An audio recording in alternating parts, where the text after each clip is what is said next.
Bonjour à tous, j'espère que vous allez bien. Ce soir c'est l'orientation et je m'étais dit que ça pouvait être intéressant de faire une petite vidéo pronostic car honnêtement je trouve que cette finale a quand même pas mal de gueule. Forcément l'épisode va se passer en deux temps, on aura sûrement la confrontation en première partie de Alix face à Hugo pour savoir lequel de ces deux aventuriers rejoindra les quatre autres candidats. Clairement, sur cette épreuve, ce serait une épreuve d'adresse. On sait que ce ne sera pas un parcours du combattant ou une épreuve de ce type.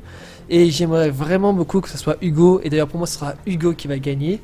Déjà, car il y a quand même une grosse niaque de revanche par rapport à Phil. Mais surtout, car c'est un aventurier qui est très calme et qui est très lucide. Donc, il est très fort dans ce type de duel. Pour l'orientation, je pense par contre qu'elle va être très intéressante à voir. Déjà, car je pense qu'elle va commencer sans que Hugo puisse rejoindre les quatre candidats.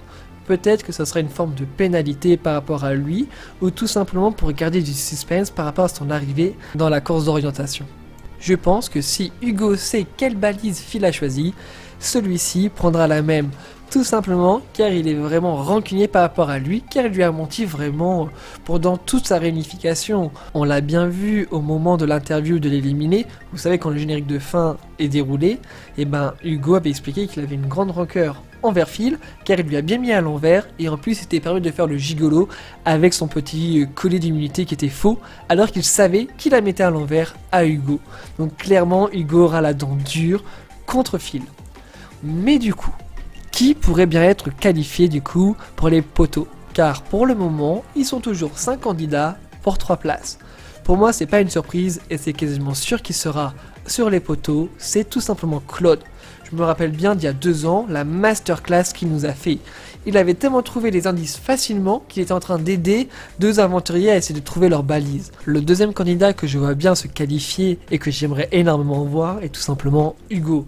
Tout simplement par rapport à son aventure, premier éliminé, et il finit sur les poteaux, grâce à cette règle de l'île des bannis.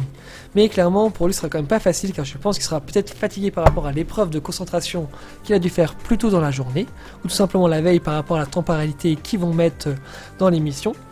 Mais aussi tout simplement parce qu'il y aura forcément quelqu'un avec lui sur une balise. Je pense que les 4 candidats vont plutôt se mettre d'accord pour en choisir chacun une. Il y aura forcément un binôme en duo, mais clairement on va pas laisser le champ libre à Hugo. Donc c'est pour ça que je vois forcément avec Phil sur une balise en commun, car les deux vont s'affronter sur celle-ci. Hugo prendrait l'avantage sur Phil, tout simplement qu'il sait extrêmement bien analyser les choses. Et je pense que le fait aussi qu'il travaille un peu dans la nature avec les animaux, c'est quelqu'un qui prête du coup énormément attention aux détails, et ça pourrait lui donner l'ascendant sur celui-ci ou un autre candidat s'il avait un autre candidat avec lui sur la balise. La troisième place par contre est beaucoup plus dure, car selon cette logique on aurait peut-être du coup une finale entre Laurent, Jade et Phil. Et là clairement c'est plus compliqué, car Jade, Laurent et Phil ont tous les trois déjà trouvé une balise au moins au minimum pendant leur Koh-Lanta. Clairement, si ce serait une finale full masculin, il pourrait avoir Laurent, mais Laurent, j'ai un peu de doute, il pourrait l'avoir par chance, mais je ne vois pas forcément lui gagner en priorité. Il y a Phil qui aurait par contre pu perdre pas mal de temps par rapport avec la confrontation qu'il aurait pu avoir avec Hugo, et peut-être c'est ça qui pourrait donner l'avantage à Laurent de l'avoir, car je pense que Laurent va mettre beaucoup de temps à la trouver. Par contre, étrangement, Jade ne la voit pas du tout gagner l'orientation. Je ne sais pas pourquoi. Je ne l'ai pas trouvée incroyable pendant ce Koh-Lanta. Elle a toujours été très suiveuse. Elle a voulu faire un peu de stratégie, mais clairement, elle n'a jamais rien assumé et elle n'a jamais été jusqu'au bout de ses idées. Et à mes yeux, elle ne mérite pas cette place sur les poteaux, donc je ne la vois pas gagner. Du coup, petite préférence pour Laurent, car je pense que si l'alliance existe vraiment entre Phil, Laurent et Jade, chacun va se prendre une balise séparée, et donc ça sera peut-être ce qui va lui permettre d'avoir un peu plus de temps pour trouver la balise et se qualifier du coup pour les poteaux. Voilà pour les pronostics que je pouvais vous proposer pour l'orientation. N'hésitez pas à me donner vos pronostics dans les commentaires, à mettre un pouce bleu si la vidéo vous a plu, et on se retrouve très vite. Bye bye.